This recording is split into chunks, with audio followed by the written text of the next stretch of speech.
Chairs No Waiting, episode number 183. Andy, just the facts. Two Chairs No Waiting is brought to you each week by the wonderful folks over at weaversdepartmentstore.com. Drop by over at Weavers and pick up something for your friends that are big Mayberry fans. They're going to love it. weaversdepartmentstore.com. Two Chairs No Waiting is also brought to you by donations from listeners like you. The executive producer of episode number 183 of Two Chairs No Waiting is David Wright. So, David, hey, we appreciate your contributions. And thank you to the Mayberry Band for being part of our show as well. So we want to thank them. Hello, everybody. I am Allan Newsome, your host for Two Chairs No Waiting, and it's great to have you with me. And we're going to be talking about Andy, Just the Facts. We did Barney, Just the Facts a few weeks back, and I thought it would be very proper to go in and do a Andy, Just the Facts. Now, the frequently asked questions is what FAQ, the facts, mean. And we did Barney's back on episode number 179 of Two Chairs No Waiting. So you may want to go back and check that out if you haven't already. And we've got a feedback later in the episode about that very thing. So you guys may want to drop back if you hadn't listened to it, or if you have listened to it, you may want to go back. Now, we're also going to talk about Joss Whedon. Now, you may not know who that is, but he's the writer of the May 2012 movie, The Avengers, and a bunch of TV shows and stuff as well. But I thought, you may not know that there's a Mayberry connection there as well. And turns out there's also a connection to the Great Gildersleeve. So we'll be talking about that as we go through the episode today as well. So I hope you guys are going to enjoy this, and let's get right into it. Now, we're going to go over, and you may not know about this either, so this is something I want to make sure you are aware of. There is a website called the Mayberry Historical Society. Now, it's over at mayberry.info. So you go to http://mayberry.info. You'll find this website, and it is a wiki, kind of like Wikipedia. Matter of fact, exactly like Wikipedia in the way that it works. And you can go over there, and you can be a part of the Mayberry Historical Society by adding information to this wiki about Andy Griffith Show episodes, characters, whatever you know that you could share with your fellow Mayberry fans.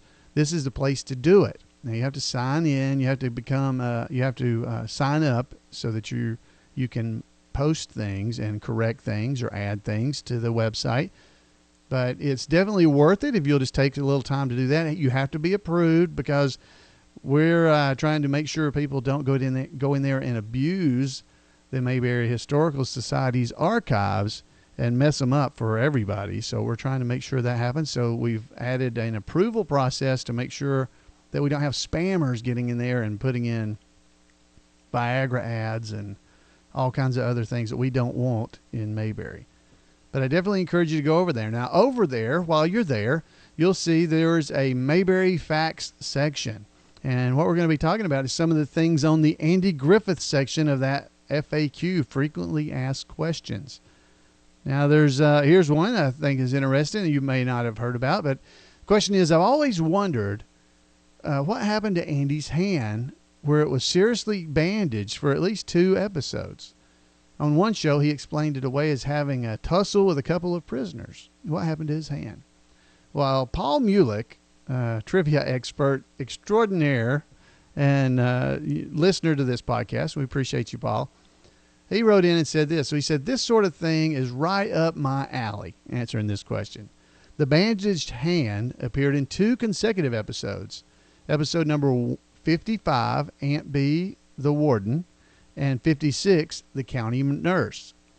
Andy Taylor explained it as a result of difficulty in apprehending the 4 Gordon boys. But what had really happened was that it was a fit of rage. Andy Griffith had punched his fist through the wall at his house. We don't know why. It was pretty easy for the writers to work it into the script since Andy was a lawman who conceivably might have had to put up his dukes every now and then. Anyway, that's from Paul Mulick. Hey, thanks, Paul, for writing in with that answer. Now, here's another question that we get a lot, and you may have never noticed this, but if you haven't, you will now, because we're going to point it out. Why does Andy always seem to have the cuff of his pants caught in his boot? I don't know if you ever noticed that, but he's always, if he's standing, one of his pants legs is caught at the top of his boot, right in the cut, right there in his boot. So here's the answer we've got. Andy's getting his pants caught in his cuff, caught in his boot, is something that just naturally happened. Andy and the rest of the crew noticed it, and instead of changing it, realized that it was natural and real and just let it go whenever it occurred. It's amazing how many people have noticed that little touch of realism and have said things like, I remember my daddy's pant leg doing that very same thing in his boot when I was growing up.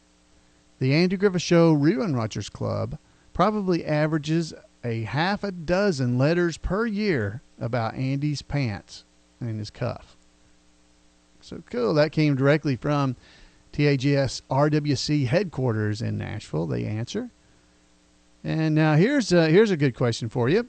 I can think of 3 instances where Andy fired a gun in the line of duty. Are there others?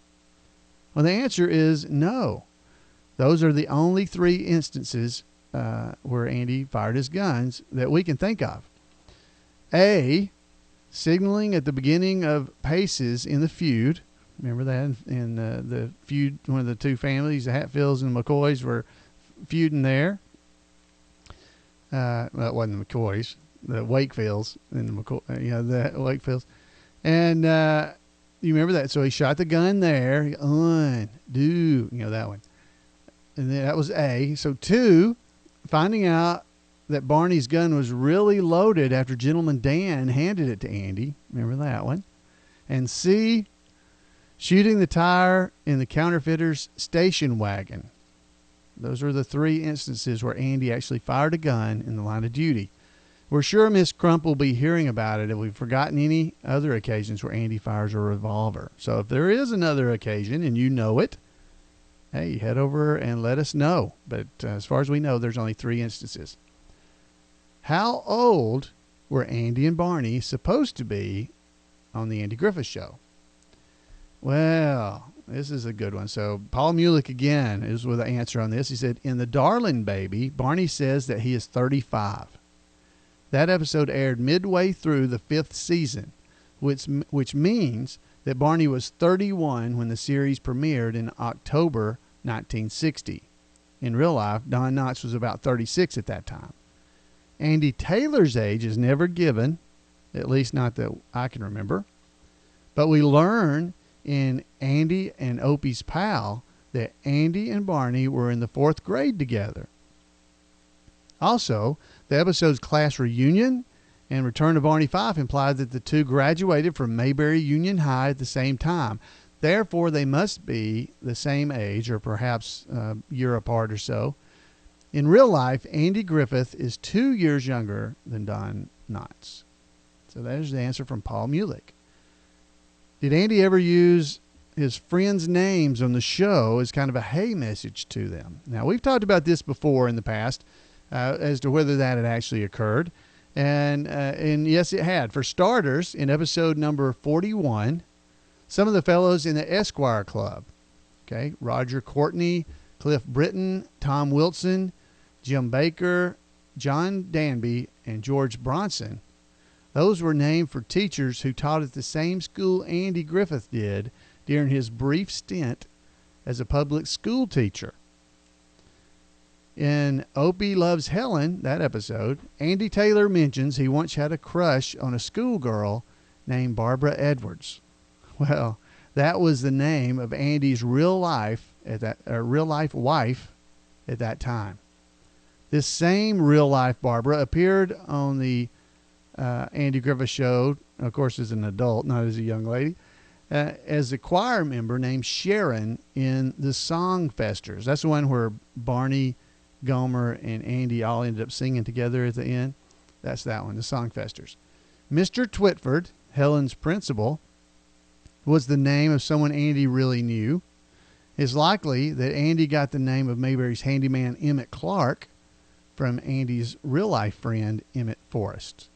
So now we have a whole page of friends and cast and crew members of the Andy Griffith Show. We have a whole page of those kind of things there at the mayberry.info website. If you're there, you'll be able to find it. Friends of cast and crew mentioned on the Andy Griffith Show. There's a whole page of them. So check that out. What's the history of Andy Taylor before we met him as Sheriff of Mayberry? Well, in the first episode, Andy says that Aunt Bee raised him when he was no bigger than Opie was at the time. That's about 6 years old. This seems to indicate that Andy's mother died when he was very young. There are more hints here and there, but they're all in scenes that were always cut out, episodes before you got the CDs or DVDs where you could watch them. In Class Reunion, Andy says he used to strike matches on the soles of his daddy's boot. And in Keeper of the Flame, Andy tells Opie that he too used to be the Keeper of the Flame for a secret club until Andy's daddy indicated that he ought to give up the job. Andy adds, and he indicated real good right back there. He pats his behind. There's also a scene in A Plaque for Mayberry that sort of fits in this category. Opie asks if it's barely possible that Nathan Tibbs could have been his grandpa. Andy said it's not even remotely possible because that would have made Nathan Tibbs his pa, Andy's. And that would make him out to be at least 170 years old. By the way, Aunt Bee must be the sister of Andy's father. If she were the sister of Andy's mother, her last name would not be Taylor. Unless Andy's mother's maiden name happened to be Taylor as well, which was probably not happened. So anyway, those answers, again, came from our good friend Paul Mulick. So I want to give Paul credit for that. Now, there are more Mayberry facts about Andy over at the mayberry.info website. So I definitely encourage you to head over there and check it out. Now, I also wanted to mention in this episode, I wanted to talk a little bit about, there's another great website out there for you where I really encourage you to go.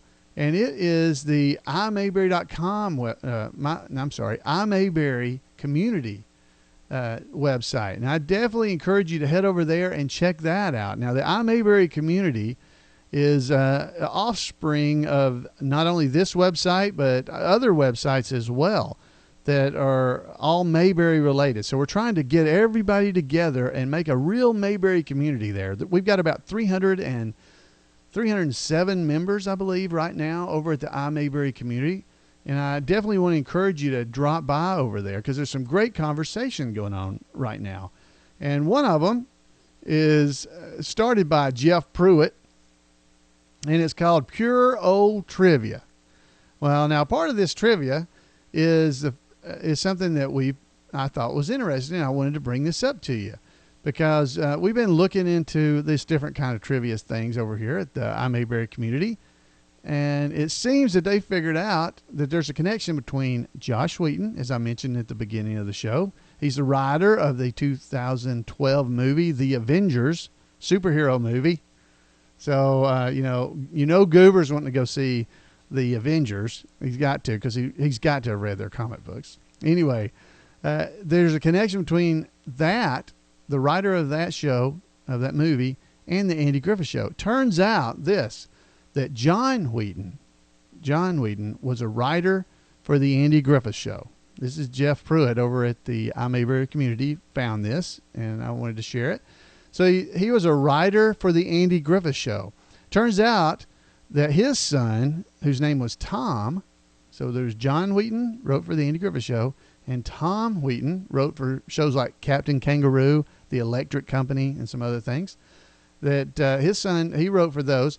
And the grandson of John Whedon, turns out his name is Josh Whedon, who's writing the Avengers, and he also was a writer for shows like Buffy the Vampire Slayer and Angel, which I don't know how many Mayberry people watched them. But here was the other thing that I found out in searching and studying a little bit about this. Now, back in episode number 61 of Two Chairs No Waiting, there's an episode called Floyd and Otis Brothers. Now, during that episode, I had been listening to a podcast version of an old-time radio show called The Great Gildersleeve. Now, in The Great Gildersleeve, if you go back and listen to that episode, which I encourage it, go back to episode 61 of Two Chairs No Waiting, I talked about the fact that we found that on that show there is a Floyd the Barber. Well, I thought that was very interesting, but over time I also found out that Floyd the Barber's brother on The Great Gildersleeve, his name's Otis. So, and I believe we've had people call in and say that Bird, one of the characters on there, his name was Dickie, again from the Andy Griffith Show. All these tie in. Well, it turns out, because I've been looking for a tie-in between these two things. Now, if you go to the Mayberry.info website, there's information there about Joss Whedon, who wrote the Andy Griffith Show. And John, he didn't start writing episodes until Andy Discovers America, which was about 86. I believe that's the 86th episode. May have been his first episode of the Andy Griffith Show. I tried to confirm that and look through. I believe that's true. He wrote 9 episodes. Turns out he was also a writer for The Great Gildersleeve. So maybe there's some connection there. I don't know how far that goes back, but I just wonder now if the names Floyd and Otis might have come from Joss Whedon. He may have been involved on the Andy Griffith Show earlier. He also wrote Dick Van Dyke and shows like that. So I know he was associated with Sheldon Leonard and the production company that made the Andy Griffith Show. So he may have been involved in some of these names. It's the first time I had realized that or found that connection.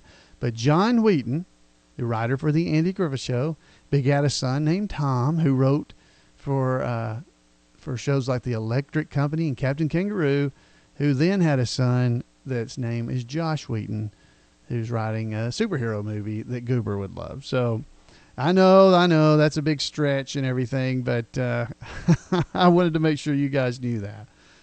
Now, finally, we got one more thing here that I'd like to tell you about. That we got a feedback, an email from Brian Riley. He wrote in and said, I just heard your podcast for the first time. He was listening to Two Chairs No Waiting, number 179, Barney, Just the Facts. And Brian says, regarding Barney's middle name, which we talked about on that episode, rather than saying Milton, as printed in the yearbook, was a mistake on the part of the yearbook staff. I think it would make a lot more sense to say Barney simply changed his middle name as an adult. He didn't like Milton.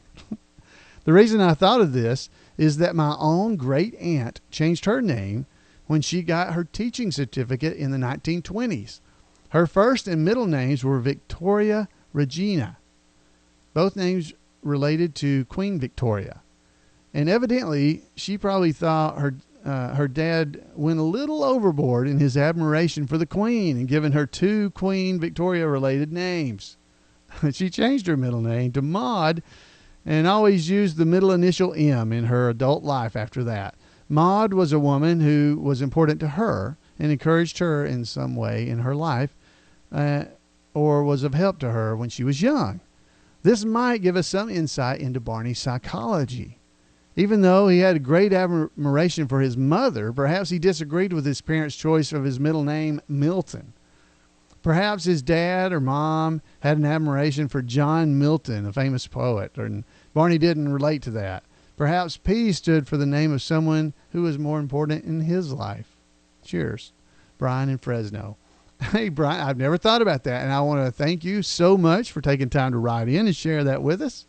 Never thought about that. Milton P. Oliver. Those were the 3 names that we know about that Barney had listed, and that was talked about back on that episode 179 of Two Chairs No Waiting.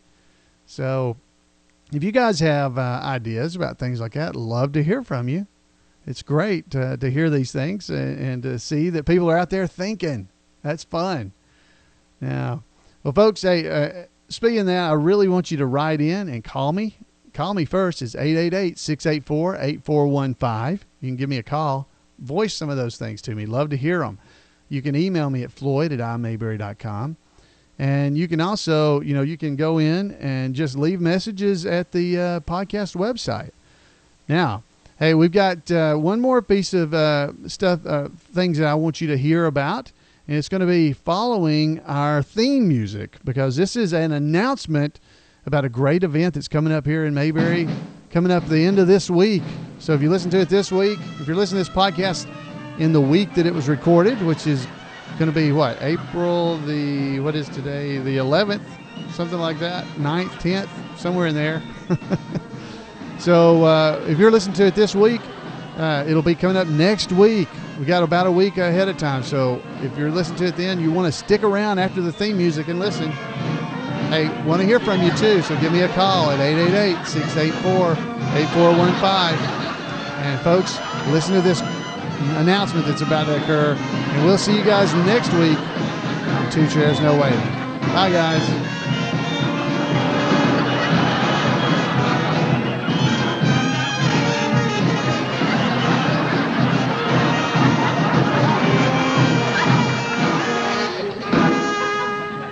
The city of Westminster, South Carolina will again transform into the city of Mayberry for the second annual Mayberry Comes to Westminster Festival, April 20th and 21st. Several tribute artists, lookalikes, will be there, along with the Mayberry deputy, of course, Floyd the barber, Goober, Ernest T., Howard Sprague, Otis Campbell, Briscoe Darling, Andaline, and almost Andy Art Fettig. Also in attendance this year was a TAG alumni, Leroy McNeese, talented dobro guitar player. Leroy was in the Mayberry on Record episode back in 1961. Friday night, a salute to Elvis with the Elvis tribute artist Wayne Eulis. That'll take place at West Oak Middle School at 7 o'clock. Tickets available at itickets.com, and there is a discount if you buy them in advance. The highlight of the weekend will be Rodney Dillard and the Dillard Band, Maggie Charlene Peterson, our official host and parade marshal, and all the tribute artists in the Mayberry Memories program. That show will take place at 5 o'clock on Saturday afternoon, right downtown Westminster. Two Mayberry parades taking place, a trivia contest, a whistling contest, food, fun, arts and crafts, and lots more. It's all taking place April 20th and 21st as Mayberry comes to Westminster, South Carolina. Go to jneg.org for complete information and a schedule of all the activities. Big, that's not the word for it.